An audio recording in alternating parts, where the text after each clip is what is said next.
¿no? Para que se suba ya. Aunque sea este. Ya. A ver, en una hojita en la lista de funcionarios. Sí, buenas tardes con todos, son señoritas, hay que bueno, vamos a ocuparnos de linfomas. Ya, los linfomas son de dos tipos, Hodgkin y no Hodgkin. Hodgkin es un patólogo que lo descubrió en 1800, Tomás Hodgkin, y descubrió el Hodgkin, Tomás Hodgkin, y ahí su nombre. Hay muchas enfermedades que tienen el nombre de los médicos que lo descubren, ¿no es cierto? Entonces, los linfomas, a raíz de esto, y Hodgkin, y luego los que no se asemejaban, dijéramos, en la morfología de Hodgkin, se llamaron no Hodgkin. Los Hodgkin son 5 subtipos.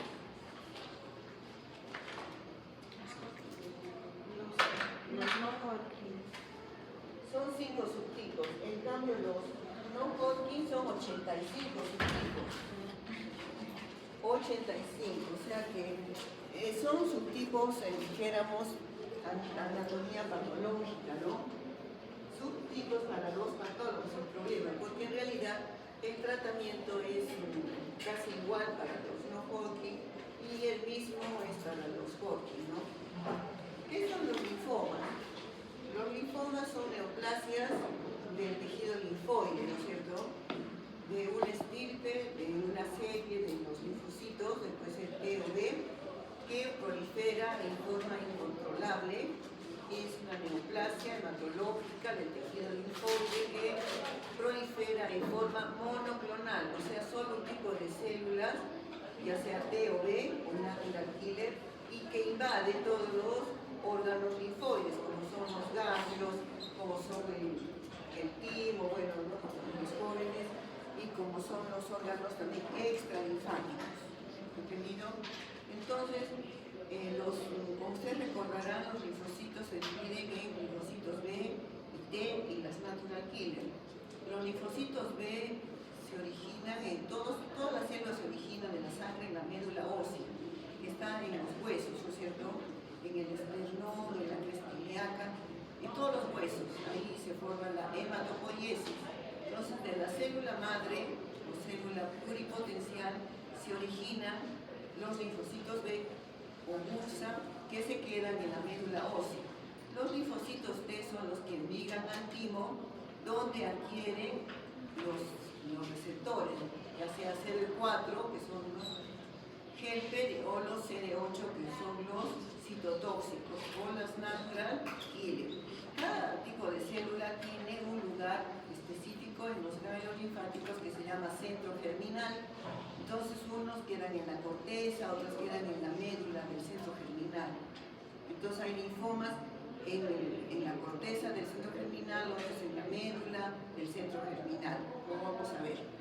Entonces, es muy importante que nosotros sepamos que los linfomas, cuando encontramos a pacientes con ganglios, lo que debemos sospechar es que tengan, bueno, una infección, puede ser bacteriana, viral, ¿no?, o un proceso inflamatorio, por decirlo, en extracción dentaria, tienen ganglios no submaxilares o mandibulares, o una neoplasia. Siempre se debe pensar en eso, en estas patologías cuando se tiene ganglios. Entonces, a los linfomas les gustan los ganglios del cuello. ¿Ya? Se encuentran ganglios en el cuello o puede ser un linfoma, pensándolo malo. Pero los médicos, como siempre somos buenos, pensamos que es una infección viral o es una infección bacteriana, le damos antibiótico, lo observamos y no lo transferimos para hacer una biopsia. Y el tiempo va pasando y el paciente se perjudica, ¿no? Chamulla, ¿no? Mucha interferencia. No puedo levantar más el micrófono.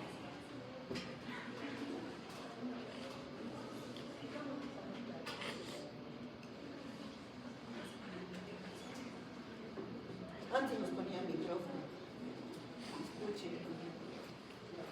Entonces, en esta segunda lámina vemos acá los ganglios, que son, recuerden, preauriculares, retroauriculares, occipitales, tonsilares en las amígdalas, submandibulares, submentonianos, cervical superficial, cervical posterior, cervicales profundos y supraclaviculares. Entonces, cuando ustedes examinan los ganglios, tienen que ver todos esos ganglios que están ahí bien dibujados, ¿no es cierto?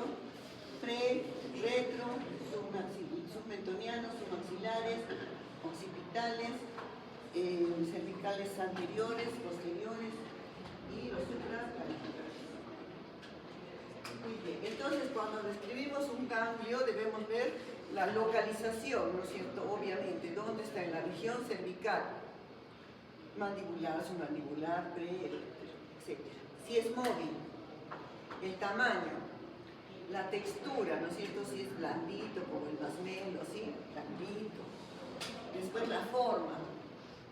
Y si es tender o no tender, muy, ¿qué es? Depresible o no depresible. Y si está asociado a los signos de inflamación, o sea, si hay signos inflamatorios, ¿no es cierto? Que son los signos de inflamación son el calor, rubor y dolor, ¿ya? Entonces, todo eso tenemos que describir en un ganglio. Encontramos un ganglio, estas son las descripciones, porque si no sería incompleta nuestra descripción. Muy bien, acá vemos los linfomas, la incidencia, ¿no? Entonces, esta es la incidencia de los linfomas. Miren cómo ha ido aumentando. Esto es Estados Unidos, cáncer de pulmón y cáncer de mama. Y mira, los cánceres aumentan. A raíz del SIDA aumentó mucho más y a partir del 80 descubre el SIDA. Entonces los linfomas del SIDA están asociados no Hodgkin, pero también hay asociados a Hodgkin. Muy bien. Aquí es un poco para que se compliquen la existencia. Los linfomas están asociados a translocaciones cromosómicas y al traslocarse un cromosoma por otro aparecen los oncogenes. Ya visto esa oncología, ¿no es cierto? Entonces nuestro organismo guarda un perfecto orden, son 144 aminoácidos, alanina, leucina, en un perfecto orden nuestro ADN. Si se moviliza un aminoácido por otro, eso se llama translocación. Esa translocación origina que se active un protooncogen, o sea, un oncogen que estaba dormido, se activa, y ese protooncogen es el que finalmente hace los cambios a nivel de la célula y produce los efectos indeseables, dijimos. Entonces, la translocación 14-18, el protooncogen es el BCL2, el BCL2 su función es prolongar, ¿no?, la vida, o sea, inhibe la apoptosis, acuérdense eso. Entonces produce una desregulación, un daño en la transcripción y está asociada al linfoma folicular y al linfoma de células B grandes difuso. Entonces también está en el 218 y en el 1822, el BCL2. Entonces así hay muchas translocaciones, ¿no? Entonces tenemos la 11-14, que está el BCL1, también llamado cisilina D1, que aparece en el linfoma de células manto. La translocación 3, U27, el BCL6, que aparece también en los linfomas de células B grandes. Y este es el MIC, que está localizado en el 8, 8-14, 2-8, 8-22, asociado al protooncogen CMYC, que produce el linfoma de Burkitt y también linfoma relacionado al SIDA. La translocación 10-14 son raros casos de linfoma linfocítico, ¿no? Y la 2-5 está linfoma de células grandes, anaplásico de células T o CD3. En el inglés se lee al revés, ¿no es cierto? ¿No? Linfoma linfocítico pequeño, en raros casos, y linfoma de células grandes, anaplásico de células T, CD30 positivo. ¿Entendido? Y entonces el otro, el 9-14, son el linfoma linfoplasmocitoide. Ahora es importante porque ustedes saben que toda esa ahora biología molecular aprenden ahora, cuando sean especialistas, lógicamente lo tienen que aprender, ¿no? Entonces, los linfomas se caracterizan en dos tipos, según la Organización Mundial de la Salud, células B y células T, natural killer. Ha habido muchas clasificaciones hasta que la Organización Mundial ha separado los linfomas B y T y las natural killer para tratar de ordenar. Pero en la última clasificación están mezclados las leucemias y los linfomas, ¿no?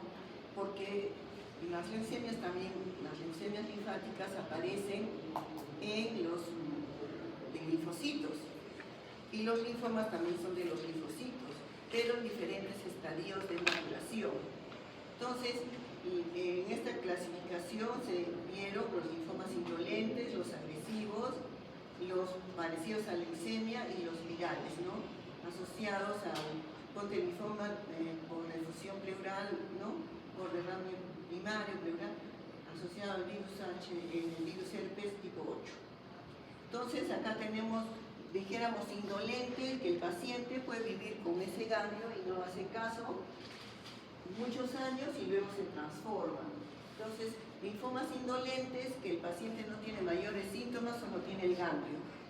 Y aquí está la clasificación que te pudiera confundir el patólogo con una leucemia linfocítica crónica o un linfoma linfoplasmocítico o linfoma folicular. También el MAL es linfoma asociado a mucosas, ¿no? MAL en inglés, y el esplénico. Y los agresivos tenemos el de células grandes, difuso, y son agresivos, o sea que ¿qué quiere decir eso? Que hay una alta mortalidad, ¿no? Y también los de T, los B son de mejor pronóstico que los T, lógicamente, ¿no?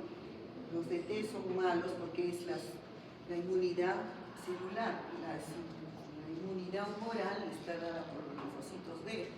Y si nuestro sistema inmune celular está deficiente, entonces, ¿cómo va a atacar al tumor? No hay forma, el sistema inmune está deficiente, entonces los linfomas T o natural killer son de peor pronóstico.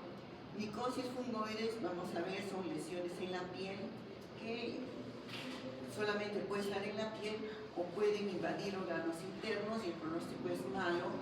También está el linfocítico granular de células T, el linfoma de células grandes anaplásico cutáneo y el agresivo, caracterizado por células T periférico, el angiodoblástico, el linfoma de células grandes anaplásico, el nasal por natural killer. Nosotros hemos salido sorteados ahí, igual que somos exportadores de coca, también de los anaplásicos, linfomas nasales.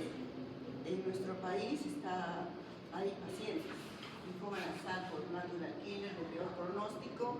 ¿Qué pasa con estos pacientes? La nariz se les destruye y se fusiona el tabique, desaparece el tabique nasal, ¿se imaginan?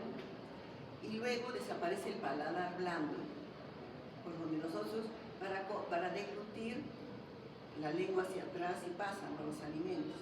Imagínense sin paladar y los alimentos se regresan por la nariz, una cosa terrible, ¿no? Entonces, ese tipo de linfoma nasal nos da en el Perú y en el Japón. Cuando vienen los doctores de Estados Unidos, ellos no tienen ese tipo de linfomas. Está asociado a la raza, a nuestra suerte, a nuestro genoma, etcétera, etcétera. Y solamente la ven en los latinos, ¿no?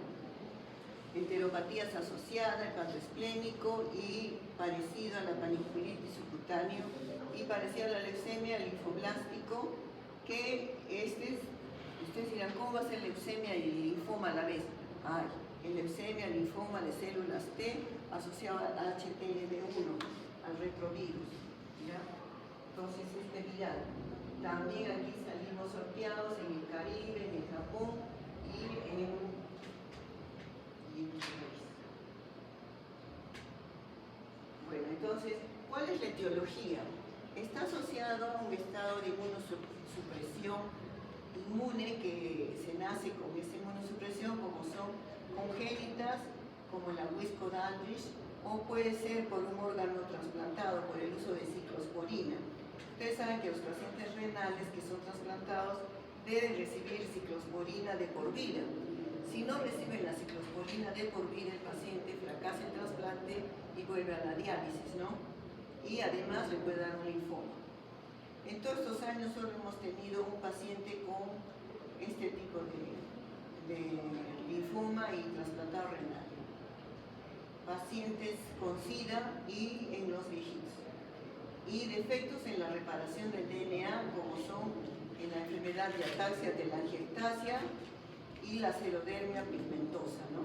Que son defectos en la reparación del DNA que además de tener ataxia telangiectasia tienen o es una enfermedad congénita, y el xeroderma pigmentosa, que es en la retina, se vuelven ciegos, ¿no? Y el paciente además puede tener linfoma. Entonces, los estados de inmunosupresión congénita o adquirida como el SIDA predispone a la aparición de linfoma. Entonces, de un examen que harían ustedes a un paciente con linfoma, de primera intención es HIV, ¿cierto? También en la etiología están procesos inflamatorios crónicos, el Helicobacter. Acuérdense que el Helicobacter, en nuestro medio 80% de la población tiene Helicobacter por el agua contaminada, pero no todos hacen gastritis y no todos hacen, los gastritis no todos hacen linfomas, ¿no? Porque es muy difícil de erradicar el Helicobacter pylori. El Helicobacter pylori está asociado también a anemia ferropénica y a púrpura trombocitopénica inmune. ¿Ya? Acuérdense.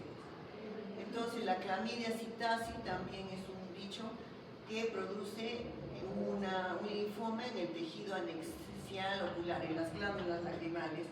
Y el síndrome de Sjögren, que es la falta de producción de saliva o lágrimas, y está asociada también, no es 100%, no un porcentaje.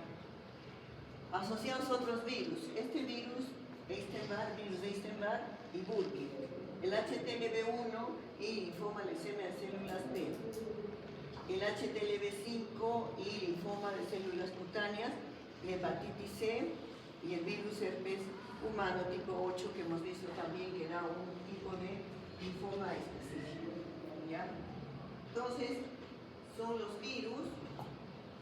Por si un paciente tiene una mononucleosis por Epstein-Barr, pero se curó de la mononucleosis, desaparece la mononucleosis, pero el virus queda latente, no lo mata por completo el sistema inmune, y en un estado de inmunosupresión, estrés, etcétera, se reactiva y el paciente puede llegar a tener un linfoma. ¿Entendido? Es como que queda en un secuestrado, ¿no? En un estado latente la infección. Y luego en un estado de inmunosupresión vuelve a la circulación y ahí destruye, ¿no?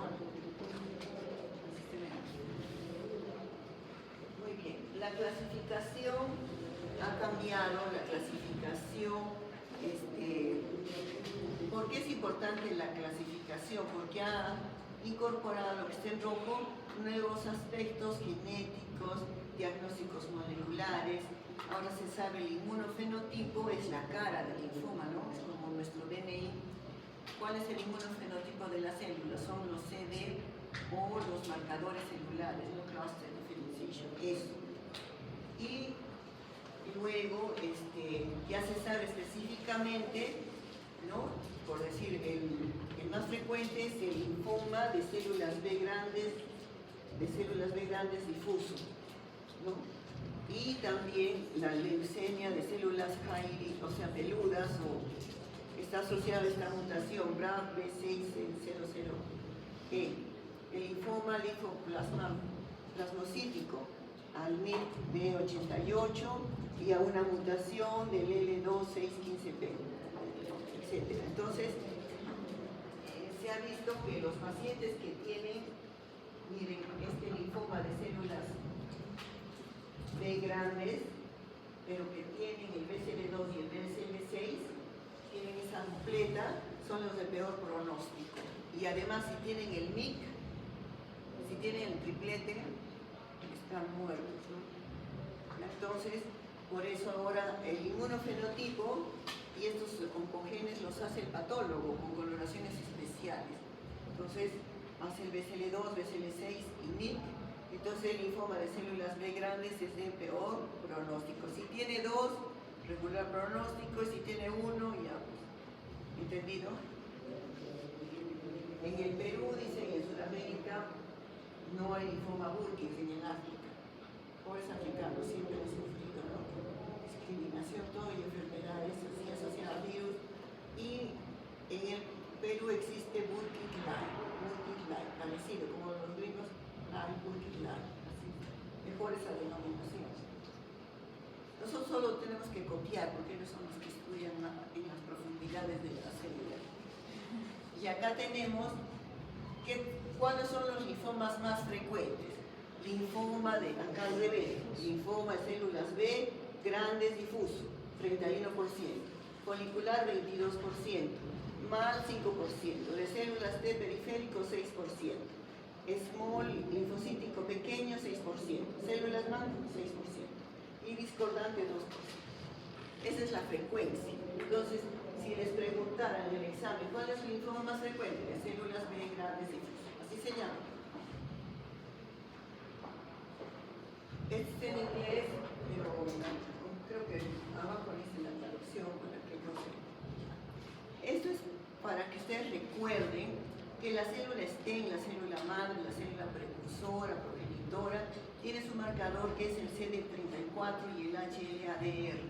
De ahí salen los pre-B, ¿no?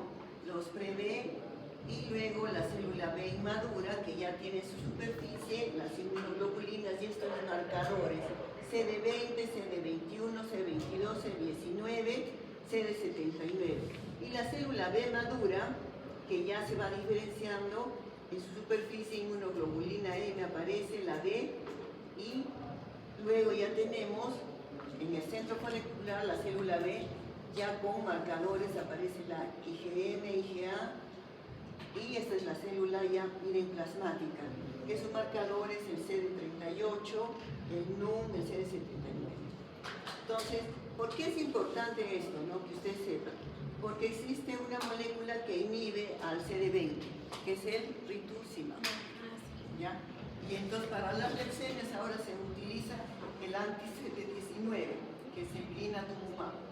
Entonces la medicina progresa en la medida de que va conociendo a nuestro organismo, ¿no? En mi época solamente células B, ¿no? Y la killer, pero no había cómo diferenciarlas, no habían estos marcadores. Entonces CD20 es un progreso para el tratamiento de los linfomas. El tratamiento es CHOP, ustedes saben CHOP, no del CHOP, sino de ciclofosfamida, doxorubicina, oncovin, o sea, vincristina y prednisona. Y el R ahora es R-CHOP, es rituximab, ciclofosfamida, doxorubicina, vincristina y prednisona. Entonces, esto es lo que ha cambiado, ¿no? Lo que ha cambiado y lo que podemos entenderlo ahora con los marcadores. Entonces, ¿dónde atacan los anticuerpos monoclonales? Aquí. Para las leucemias, en el CD19, aquí.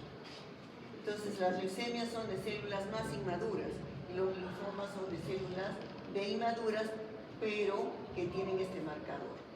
Las T no podrías usar no marcan CD20, no, ellos tienen CD4, CD8. ¿Sí? Venía la situación.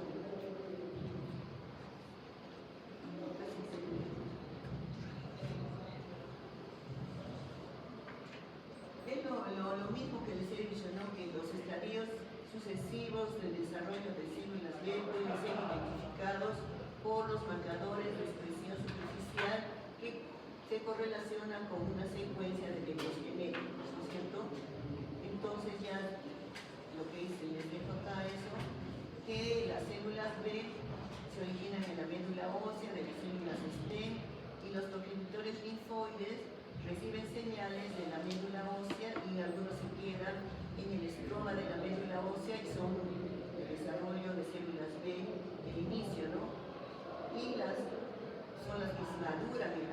ósea y ya van adquiriendo marcadores, un marcador específico que es el target terapéutico, semblante terapéutico para ciertos tipos de linfomas, es expresado en las células breve, ¿no? Es lo que dice en el inglés que eso se dice. Ahí está. Muy bien. O sea, de cada dibujito viene su explicación. ¿Ya? Entonces, la expresión antigénica en la línea de células B. Entonces, partiendo, acá tenemos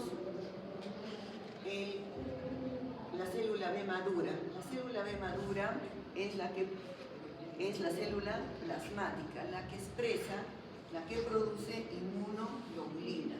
Entonces, una célula plasmática produce inmunoglobulina G, otra A, D, E y M. Entonces, eso es mieloma, ¿no es cierto? Mieloma múltiple.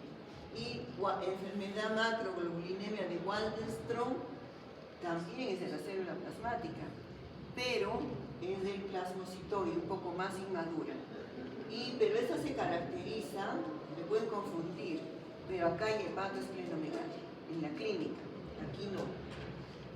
La leucemia linfática aguda, en inglés, acá tenemos la célula madre, aparece en las células breve. La leucemia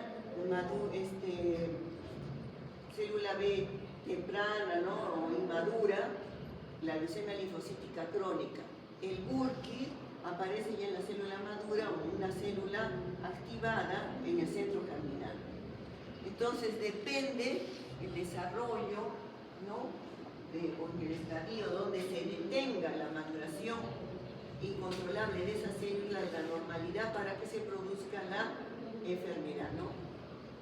Donde la célula fue detenida en su maduración puede ocurrir la anormalidad. Entonces, si prolifera solamente células plasmáticas, se origina mieloma. Si prolifera las células linfocitos B pre inmaduros, linfática aguda. Si acaban las células activadas, el linfoma de células B, difuso de células grandes. ¿Ya? Pero ¿cómo la identificamos? Con los marcadores. También la morfología, los patólogos, yo creo que ser patólogo es un reto, pero ahora existen marcadores moleculares. Entonces, con los marcadores moleculares pueden identificar las células. Es lo mismo que ya les dije, los oncogenes, el BCL1, el BCL2, el MYC, el BCL6, ¿no? Y los tipos de enfermedades que producen. Entonces, es en inglés y en castellano porque para que ustedes de repente me pueden equivocar al traducirlo. El linfoma de células del manto presenta frecuentemente la translocación 11-14. Esto se juxtapone el BCL1 con el locus de la inmunoglobulina G. Dicha alteración provoca desregulación. Desregulación es una mala, digamos, traducción. O sea, produce una alteración en el locus del BCL1 y la expresión de un producto llamado ciclina D1, lo cual normalmente no se expresa en las células B. La activación de célula BCL1 parece ser fundamental en el linfoma de células de manto. ¿Ya? La ciclina D1 desempeña entonces un papel importante en el control celular y el BCL1 se considera el protooncogen y la translocación 14-18, Q32, Q21. Entonces, ¿cuál es el marcador del linfoma de células manto? Es el BCL1 y tenemos que, con correlaciones especiales, la ciclina D1. Si no hay ciclina D1, no podemos decir que es un linfoma de células de manto. ¿Entendido? Entonces, el patólogo tiene la palabra. Muy bien. Entonces, los linfomas se clasifican repitiendo, en fenotipo B, E, natural killer. Los de mejor pronóstico son las de B, peor pronóstico E, y muy peor pronóstico natural killer. El 85% frecuentemente son B. Entonces, la historia natural El dolente dura años, el agresivo meses y el parecido a leucemia aguda semanas. Y por virus, o sea, por el HPLV1, eso es variable, ¿no? La vida de los pacientes. Entonces acá tenemos el cuello, hay que examinar los ganglios, ¿ya? Y los síntomas ven que esos son pérdida de peso inexplicable, más del 10% del peso corporal en menos de 6 meses sin hacer dieta, ¿no? En las chicas. Y fiebre inexplicable mayor de 38 y sudoración nocturna profusa. O sea que como cuando uno va a la playa y el verano pues la ropa no puedes dormir, ¿no? Porque te empapa la ropa. Entonces al empaparte la ropa te tienes que cambiar de pijama igualito. Entonces todos los días transpiración no está bien. ¿Entendido? Entonces esos son los síntomas, ¿ven? Además que son los ganglios, no duele, painless, o sea que no duele, hay un agrandamiento, es como el enemigo oculto, digo yo, el cáncer es un enemigo oculto. Crece y cuando ya te das cuenta ya creció, ya invadió, ya se metió a todo lado, es un enemigo oculto que por abajo, ya todos ya te odian y tú recién te das cuenta cuando la esposa es traicionada o al revés, ay, y sí la vecina te avisa, pero ¿cómo que recién? No lo he visto, con otro chiquito. No, así es el cáncer.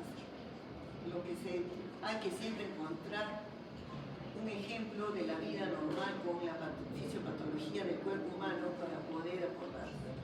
Entonces, es agrandamiento indoloro de los ganglios linfáticos, ¿no? De uno o más regiones, y los síntomas en el Hodgkin hay prurito, itchy, ¿no? Malestar general, fatiga y otros síntomas, ¿no? Depende. Si es en el estómago te da gastritis, si es en el cerebro hay casos de linfoma primario del sistema nervioso central asociado a HIV, te da dolor de cabeza, convulsiones. Si es en el pulmón aparece tos, depende el estadiaje, ¿no? Para que aparezcan los síntomas. Pero los síntomas aparecen generalmente ya pueden haber sin síntomas o puede haber A es sin en latín y B con síntomas, ¿no? Esos son los síntomas que pueden aparecer también en la tuberculosis, ¿no es cierto? Pueden aparecer en la tuberculosis, pueden aparecer en el SIDA y pueden aparecer en el linfoma. Entonces, cuando ven una persona muy delgadita, hoy tuberculosis, hoy dices SIDA. Ahora, antes era en mis tiempos tuberculosis, pero ahora ves un flaquito, sí, otro, estoy pensando mal cáncer, mejor que sea SIDA, entonces porque piden más, ¿no? Entonces ser muy delgado tampoco no es favorable, no es ser muy gordito, nada. Diagnóstico, ¿cómo se hace el diagnóstico? Biopsia excisional, ¿qué quiere decir? Sacar todo el ganglio. No que punce, que lo aspiro, que con una agujita, no. Se tiene que sacar todo el ganglio, ¿ya? Y tiene que ser el de más sitio más accesible. Supónganse que el paciente tiene un ganglio inguinal y tiene un ganglio cervical. ¿Cuál harían ustedes en la biopsia? Del ganglio cervical, ¿no es cierto? Y biopsia con aguja no debe hacerse, no sirve para el diagnóstico del linfoma. ¿Entendido? El estadiaje, muy bien. Cuando ustedes hacen estadiaje, viene desde la historia clínica, ¿no es cierto? Por eso ustedes saben, todos los que rotan conmigo tienen que hacer una historia. La historia completa, el examen físico completo y los exámenes de evaluación. Primero, el hemograma, la fórmula diferencial, la deshidrogenasa láctica es un marcador tumoral. Si está muy elevada, te habla de linfoma. También la beta-2 microglobulina, que es parte del LHC, de la molécula de histocompatibilidad del tipo 1 o 2. Ustedes que son inmunólogas, la beta-2 microglobulina del MHC tipo 1 o tipo 2. En las prácticas tal con el celular y acá nada. ¿De cuál es? No se puso nomás, no me voy a notar. Del 1. Muy bien. Entonces, tiene que hacer marcadores, la LDH. En el mieloma Hay incluso un estadiaje de acuerdo a la beta 2 microglobulina. Si está más de lo normal, hasta 5 veces peor pronóstico. Hay el valor de la beta 2 y pronóstico. Hay una escala. Y luego el SIDA, ¿no? Hay que pedirles HIV, hepatitis B, hepatitis C. La médula ósea se hace para ver el estadiaje. Si está en la médula, ya el linfoma es un estadio 4. Si está en el pulmón, estadio 4. Sin órganos extralinfáticos, estadio 4. Y lo que se usa, por decir, es la radiografía puede servir, ¿no? Pero antes, ahora se usa tomografía, ¿no? Desde el inicio, tomografía, cuello, tórax, pulmón, pelos. Pero en los Estados Unidos se usa el PET de mascota, ¿no? Es tomografía de emisión por positrones, que se inyecta una sustancia y donde capta más esa sustancia, una zona hipermetabólica, entonces ahí viene el linfoma. Entonces ahí está. Miren ahí las zonas captadoras, el pulmón, el vaso, todo, ¿no? Y ya tratado, se supone, ¿no? Entonces, se ve así el PET scan. Nosotros tenemos la máquina, hacen en Lima, y entonces lo que tenemos es la tomografía, pero la tomografía ve tumores hasta de 2 centímetros. Y supóngase que ese ganglio es un ganglio residual calcificado, no podemos saber si el paciente está en remisión completa o no. En cambio, con el PET scan, si capta, suponte capta esta sustancia, decimos ellos te miden, van midiendo, bueno, ¿no? Tiene sus técnicas, si es hipermetabólica te mandan, ¿no? Imagen hipermetabólica, sugestión al linfoma, y ya está, y te piden las medidas, comparan con el resto, entonces el paciente tiene enfermedad activa. Acá está la interpretación, ¿no? En los scores que ellos utilizan, entendido la interpretación para el linfoma. ¿Entendido? Entonces, es de mucha validez, mucha importancia el PET scan. Él se utiliza antes del tratamiento y después. Pero como nosotros no podemos olvidar que somos tercermundistas y somos de provincia, lo mandamos después de haber completado. Porque hasta que le den la cita, hasta que regrese, hasta que esto, ya pasó mucho tiempo. Entonces le damos el tratamiento y al final, lamentablemente, como ustedes verán, como trabajar en el Perú tienes deficiencias, pero eso no quiere decir que tengas deficiencia en la cabeza, ¿no? Si no es que la tecnología no está para todos. Eso es. Entonces, pero ustedes tienen que prepararse para hacer de exportación. Bueno, entonces se hace pre y post, es lo que tengo que decir. ¿Cuál es el estadiaje? Tanto para linfoma Hodgkin como no Hodgkin se utiliza el estadiaje de Ann Arbor, ¿ya? Entonces acá pueden, no sé si miran, estadio 1 localizada, es un nodo, es un ganglio linfático, una enfermedad localizada en una sola región ganglionar o en un órgano extraganglionar. Estadio 2 pueden ser 2 o más regiones ganglionares, ¿no? Al mismo lado del diafragma. Estadio 3 es 2 o más nódulos o ganglios linfáticos o regiones ganglionares en ambos lados del diafragma. Y 4 ya cuando compromete ya múltiples órganos. Acá ya la médula ósea, acá región inguinal, el hígado, en todo sitio encuentras ganglios. ¿Entendido? Entonces, ¿cuáles? Repitiendo, los linfomas más agresivos son el linfoma difuso de células B grandes, 31%, el manto 6%, el linfoma de Burkitt, menos del 1%, esto ya lo hemos mencionado. Este es, para que ustedes recuerden, la imagen es el más común, 31% de los linfomas. Tiene un pico en la incidencia en la 6ª década de la vida, pero puede presentarse en personas jóvenes, ¿no? También, puede aparecer en una zona extranodal, en el estómago, en el sistema nervioso, en los testículos, en la piel. Curable el 50% de los casos. Por eso ahora todos quieren tratar, los oncólogos, los hematólogos, todos quieren porque es lo único que se cura. Entre millas, pero dependiendo si tiene el triplete, el doblete, ¿no? Si tiene el BCL2, el BCL6, el MIC, ¿no? Entonces la edad depende también del estadiaje.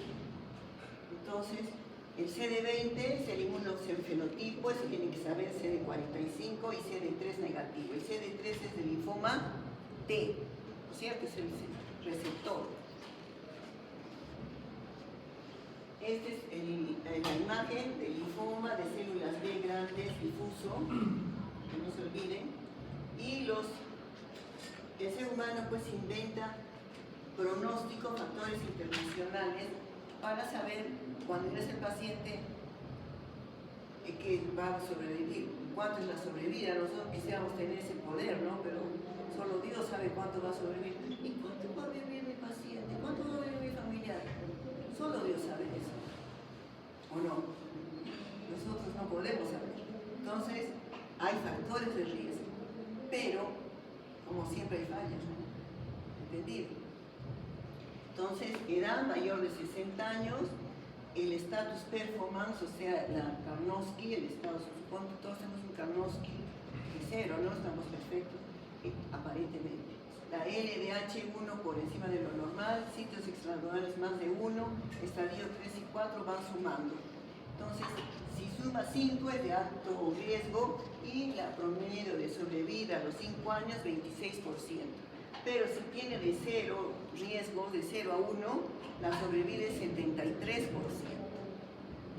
Entonces, los oncólogos les encanta averiguar cuánto va a sobrevivir, y porque hay estadísticas. En el estadio 3 y 4, ¿cuánto va a venir?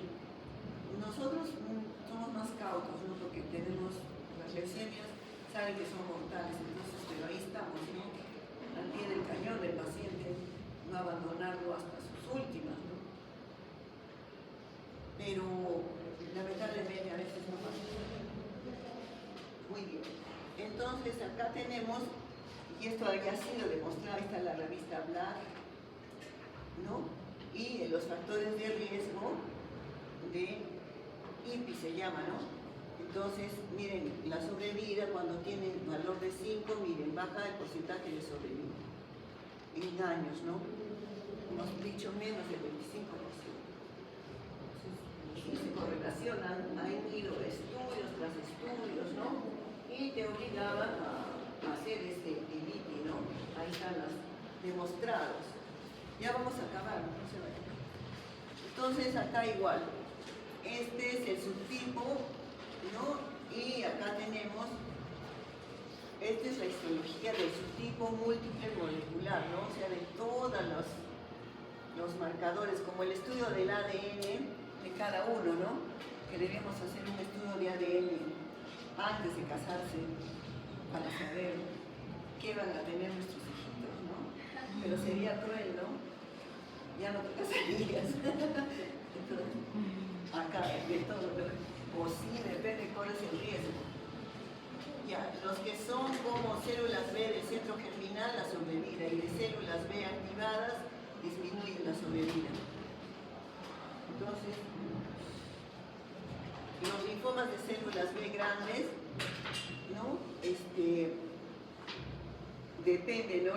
La sobrevida, el estadiaje, y depende si se usó o no rituximab. Entonces, generalmente ahora el CIS cubre el rituximab, entonces la sobrevida es mucho mayor. Entonces, miren acá, si tiene lo que les mencionaba, el doble hit, el paciente no vive mucho tiempo. Si tiene mutaciones en el CMYC, y además BCL6 o BCL2, entonces es muy agresivo y tiene Ki67, que es un marcador de transformación tumoral. Entonces la sobrevida va disminuyendo a medida que tenga mayores marcadores de mal pronóstico. Entonces se han ensayado que van con el R-CHOP, van mejor, pero después que recae en el paciente, se usa primero el R-CHOP, después otra segunda línea, el R-PORCH, el IPCBAT, y se va probando. Nosotros hasta 3 líneas, ¿no? Hasta 3 líneas. Los gringos perdón, en USA también 3 líneas. Y lo que se usa actualmente es trasplante. Trasplante. Después que el paciente entre en revisión completa, ¿qué quiere decir? Que el paciente desaparecen los ganglios, desaparece la enfermedad y el PET scan es negativo, ese paciente puede ir a trasplante de médula ósea. ¿Entendido? Porque inicialmente ese paciente tenía un doble hit o triple hit, esos deben ir a trasplante, los de alto riesgo. ¿Sí? Un linfoma folicular, ¿qué se hace en la actualidad? Se da el R-CHOP y luego le das mantenimiento con rituximab durante 2 años y esos pacientes la sobrevida ha aumentado. ¿Ya?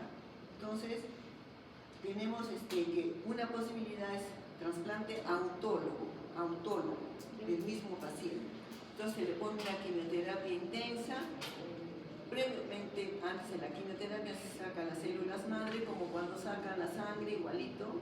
Es una máquina especial que separa la CD34, se guardan como en bolsas de transfusión, igualito.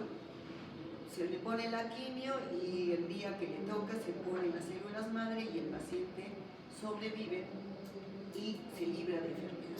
Entonces, tenemos pacientes, uno jovencito teníamos que le dio como a los 20 años y ahora es cónsul en Inglaterra, de Perú. Dense cuenta, o sea que sí está probado que sí es curable, ¿no? Y entonces es curable y tenemos así, pero no todos tienen acceso al trasplante debido a que recaen, ahí aparecen, recaen, tienen mucha, estadio 3, estadio 4, vienen muy avanzados. Entonces nosotros por eso debemos de saber diagnosticar a tiempo para que el paciente reciba un tratamiento a tiempo, ¿no? Sí. Tienen que ir bien preparados. El doble hit, miren, ¿no? Con trasplante de células hematopoyéticas autóloga y la remisión completa. Entonces, el tratamiento en rojito, el R-CHOP, el REPOCH en azul, miren acá, el amarillo, otro tratamiento menos sobrevida, y el Hipercevad con la sobrevida, ¿no? Entonces, la sobrevida de los pacientes va cambiando, depende del tratamiento que tú le des. ¿Entendido? Muy bien, linfoma de manto, hemos mencionado el que aparece en la cuarta o quinta década de la vida, también es predominantemente en hombres, la translocación es el BCL1, ¿no? BCL1 y ocupa el 6% de todos los linfomas y el 10% de los linfomas de células B. Entonces, este linfoma a veces es subdiagnosticado, tienes que generalmente aparecen en cualquier parte de la mucosa, pues en todo el tubo digestivo. Entonces el paciente muchas veces es tratado como gastritis, úlcera, por mucho tiempo y en las biopsias, como el estómago es grande, entonces no le toman adecuadamente y no se hace bien una biopsia y el paciente tiene. Pero hay otros medicamentos que no tenemos aquí, que es la bendamustine y la rituximab como mantenimiento, o sea, de esos pacientes y mejora la sobrevida, ¿no? Entonces, en estos pacientes también hay otro esquema, otro score, MIPI se llama ese, ¿no? MIPI. Pero ya son detalles y eso de especialidad para que solamente ustedes conozcan, ¿no? Y la progresión, miren, de bendamustine más rituximab y el R-CHOP. Entonces ustedes pueden mirar acá, bendamustine, la sobrevida es de 35.4 meses y con el otro 22.1. Entonces, ¿qué les convendría dar? El BR, ¿no es cierto? Bendamustine más ritu, sí. Pero ya saben dónde vivimos y entonces. Adelante. Ahora, los linfomas T. La experiencia es muy mala porque los linfomas de T, de células T periféricos, como hemos visto al joven en la mañana, mal pronóstico, ¿no? Si no se va a trasplante.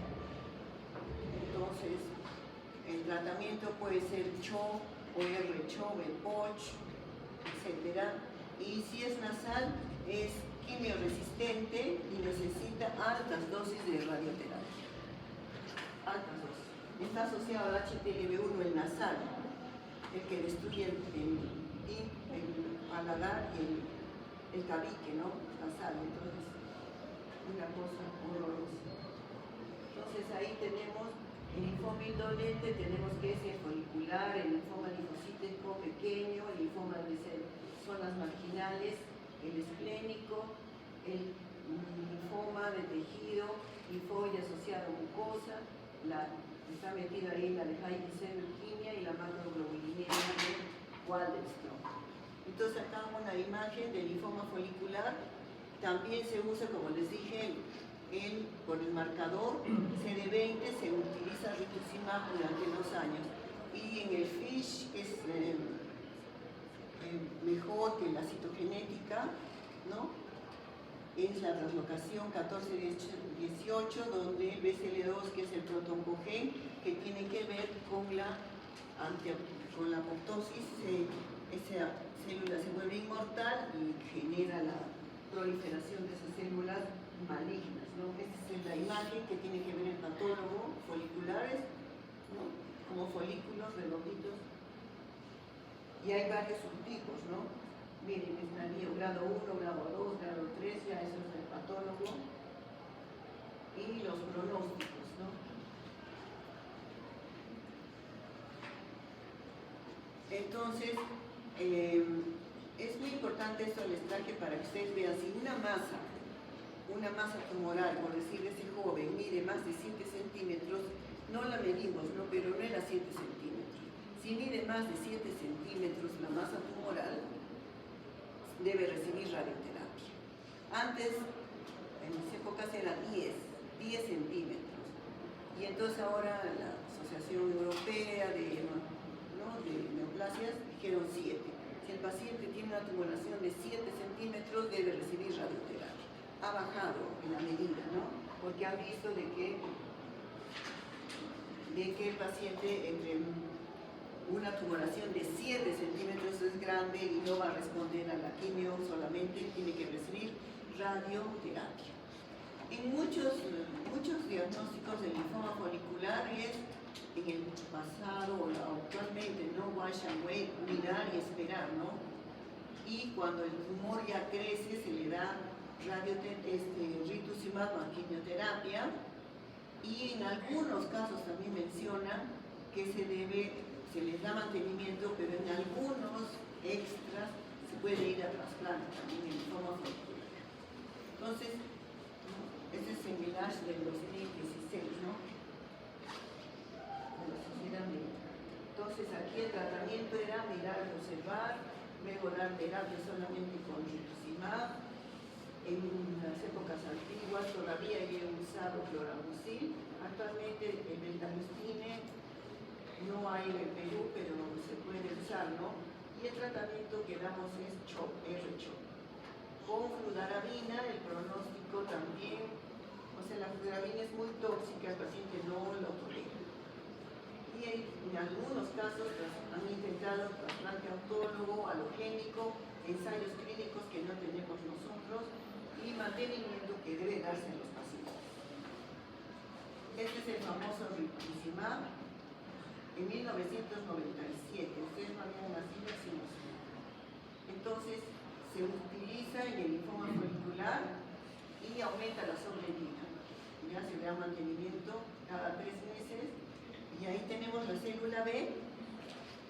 Este es el rituximab, este es el CD20, tiene que tener el CD20. Utilizan el inmunofenotipo y acá viene el anticuerpo, pues se llama anticuerpo monoclonal dirigido solamente a esto. Y la destruye la célula por apoptosis y soluciona el problema. Entonces, el impacto que ha tenido este anticuerpo monoclonal en el linfoma folicular es excelente, ¿no? Sí. Ha aumentado la sobrevida, etc.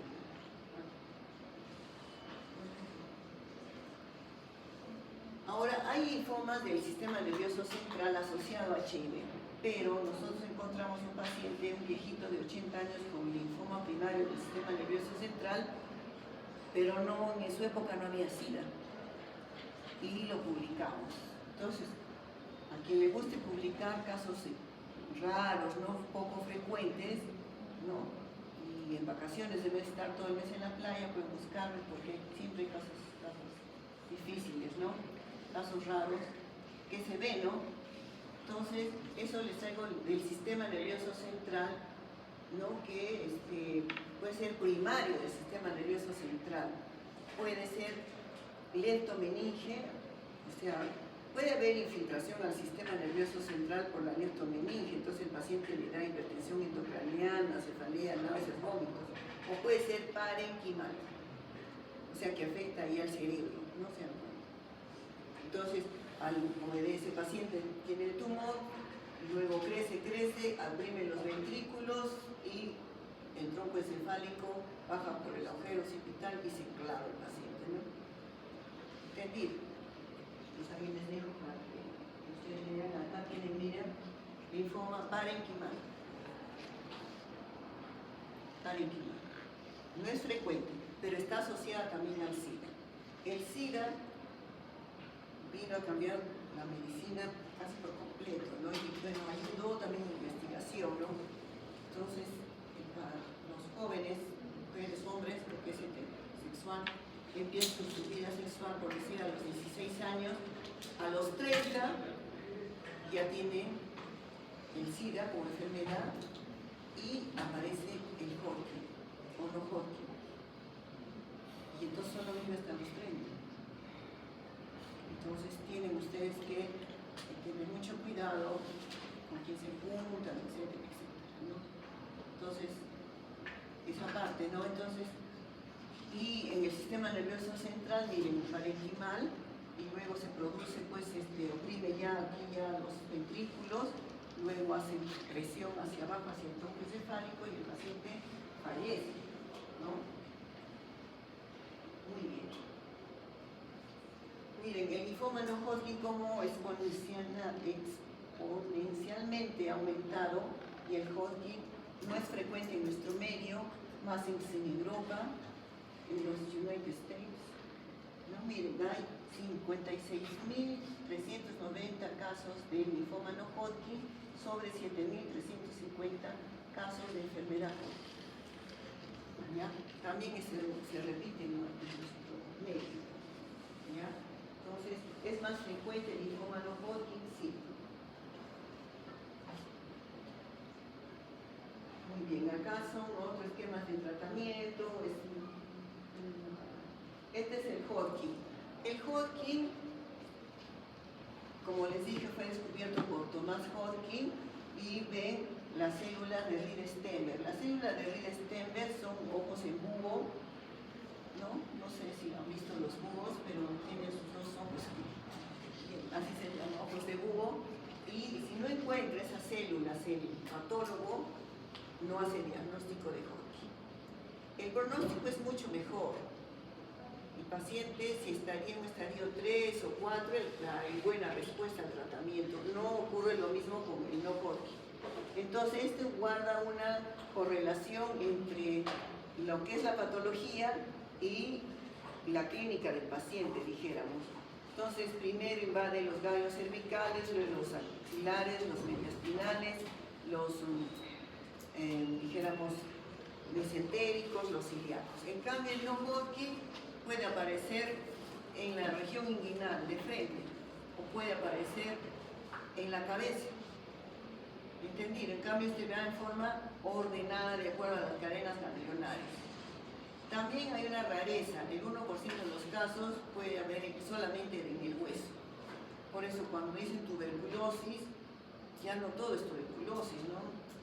Puede ser un Hodgkin. Acuérdense, entonces la célula aquí.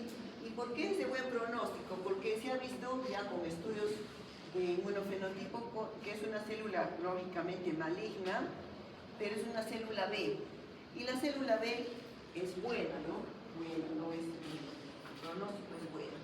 Entonces la célula de Reed-Steinberg es una célula B de centro germinal lógicamente defectuosa que carece de antígenos de sus superficies normales de una célula B, o sea de un linfocito, y la micromanipulación de la Reed-Steinberg individual seguida de reacción en cadena de polimerasa demuestra la presencia de genes de inmunoglobulina con un reordenamiento clonal. Por eso tiene que haber clonalidad, o sea que han visto en los partidos todos se ponen la camiseta, esto es clonal, todos ahí, todos azulitos, todos verdecitos, todos los noruegos rojos, así.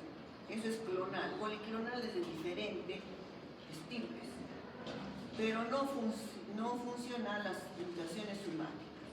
Da lugar, dice, a la apoptosis, ¿no? Como una transformación maligna y está relacionado al Epstein-Barr, posible papel de Epstein-Barr.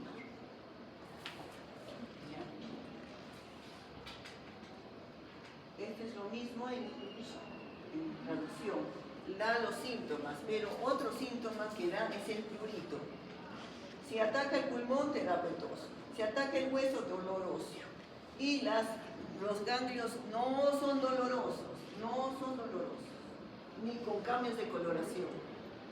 Como un ganglio que te da con cambio de coloración rojo, no inflamado, eritema, doloroso, no. Este es pale, sin dolor, crece. ¡Ay, mira lo que tengo! Dicen, ¿no? Como las papeles que son dolorosos, ¿no? Aquí nada. Igual, se pide lo mismo. Hemograma, bioquímica hepática, el LDH, la beta-2, el PDSK, la tomografía, la evaluación de la médula ósea, etc. ¿Sí? Es lo mismo. Entonces, hay que ver la estadificación. Ya con mayor frecuencia esta enfermedad está localizada por encima del diafragma. Es habitual presentar enfermedad mediastínica acá, se afecta el mediastino, entonces da un mediastino ensanchado en las tomografías y el paciente tiene que recibir radioterapia ahí. Tiene a propagarse a ganglios contiguos, o sea, en forma ordenada, a diferencia del linfoma no Hodgkin, que hace lo que quiere, ¿no? Esto es contiguo. Y la escala de Ann Arbor, ¿no? Miren, ahí están una zona, un ganglio linfático, un órgano extralinfático, dos o más regiones extralinfáticas por encima del diafragma. Acá por encima y por debajo del diafragma puede haber nódulos linfáticos. Y acá miren, ya el pulmón, la médula ósea, más claro, ¿no? Ahí viene abajo con su leyenda para que ustedes vean.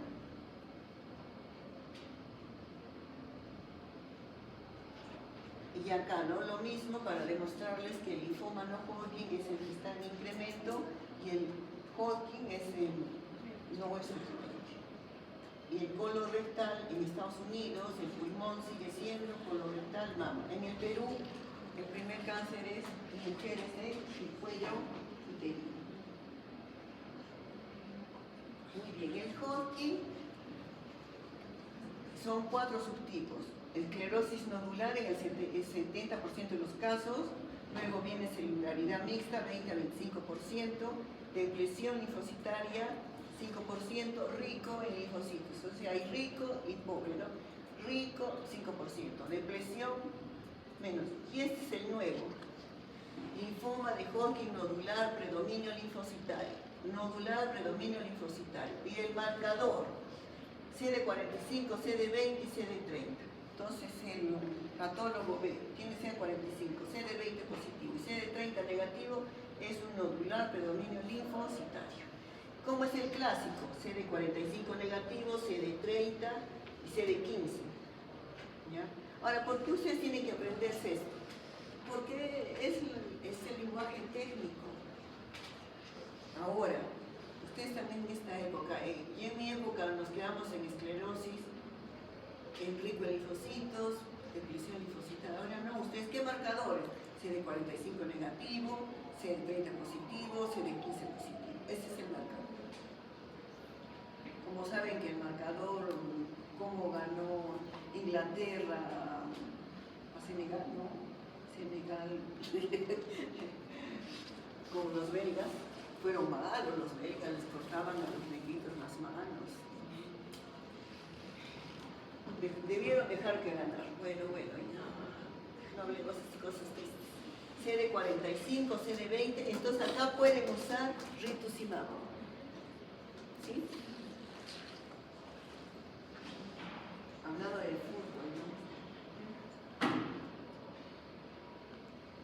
bonito, bueno. Esto me hicieron mis alumnitos, debo reconocer. Acá tenemos el centro germinal en los ganglios linfáticos, es infectado por un Epstein-Barr, el paciente tuvo una infección por Epstein-Barr y se quedó relegado, como rezagado ahí en los centros germinales, en las células B de los centros germinales, y luego se transforma.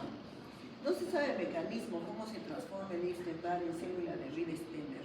Debe haber, ¿no? Pero no lo he encontrado.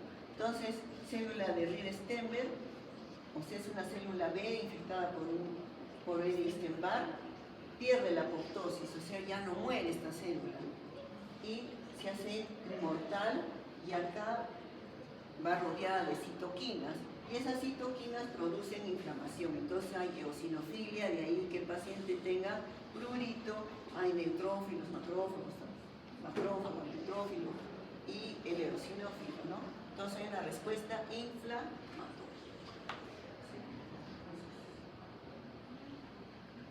Es el posible modelo de la patogénesis del linfoma Hodgkin.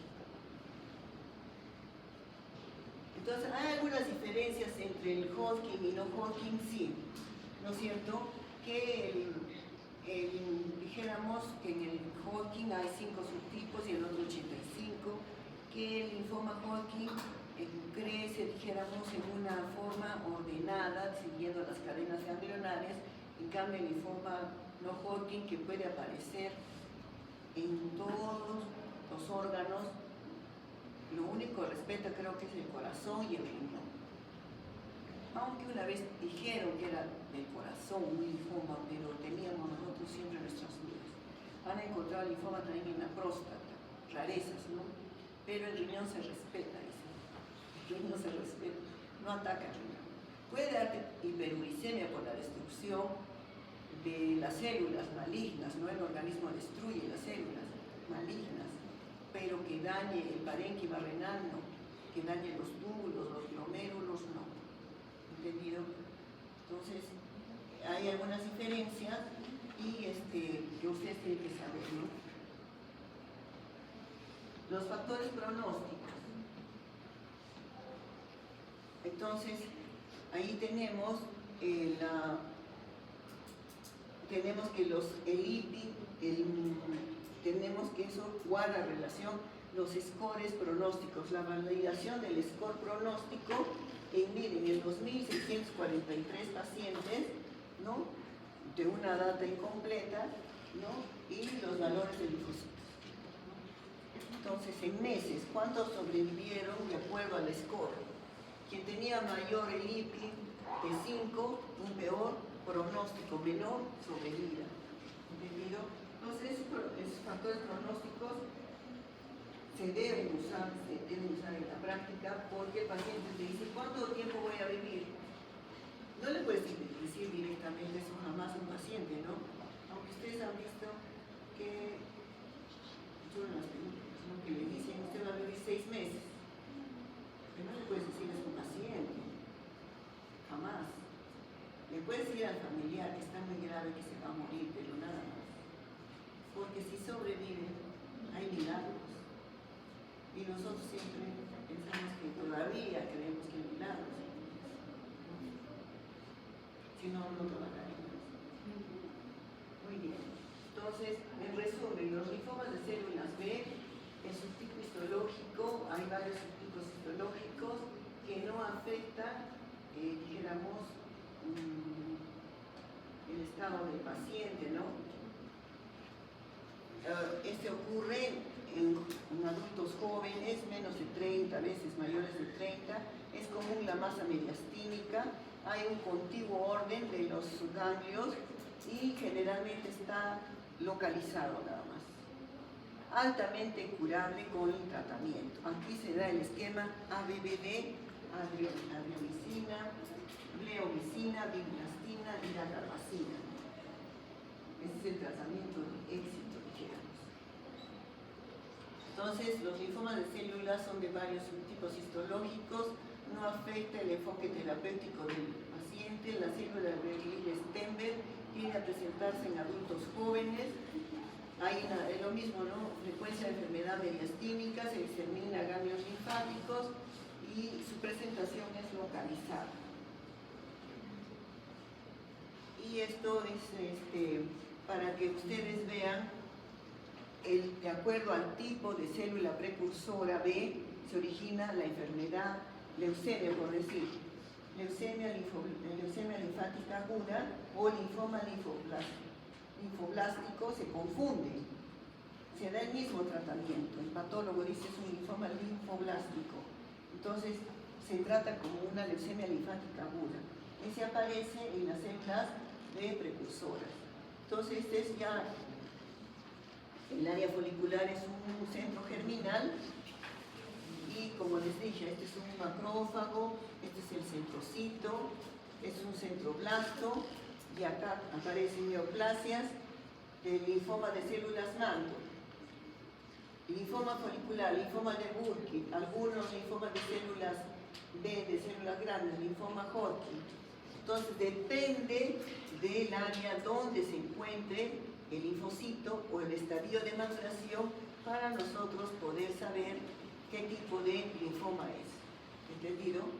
Entonces, si es ya, eso ya es una cuestión sine qua non. Si ustedes ven una proliferación de células plasmáticas que solo produce un tipo de inmunoglobulina, ¿cómo se llama? Mieloma. Los mielomas más frecuentes son el IgG y el IgA. Es raro un mieloma IgE o IgD. ¿Entendido? Muy raro. Entonces, muy bien. Entonces, los linfomas pueden aparecer en el centro germinal, puede aparecer los de manto en esta parte, ¿no? En la corteza, este es en el centrocito, etcétera, etcétera. Entonces, de acuerdo al origen, al centro germinal, en la zona específica donde proliferan de forma incontrolable. Y acá tenemos la expresión de genes, la expresión genética, ya es con diagnóstico molecular, ¿no? Eso no tenemos eso. Y ahí tenemos la sobrevida de los pacientes, ¿no? Con a los 3 años. Los pacientes ahora se preocupan de su sobrevida, como todas las personas, ¿no? Pero como les digo, está en el médico, hay que decir la verdad, pero no toda la verdad. Al familiar sí. No nos dan cursos de cómo manejar pacientes en situaciones crónicas, en enfermedades malignas, ¿no?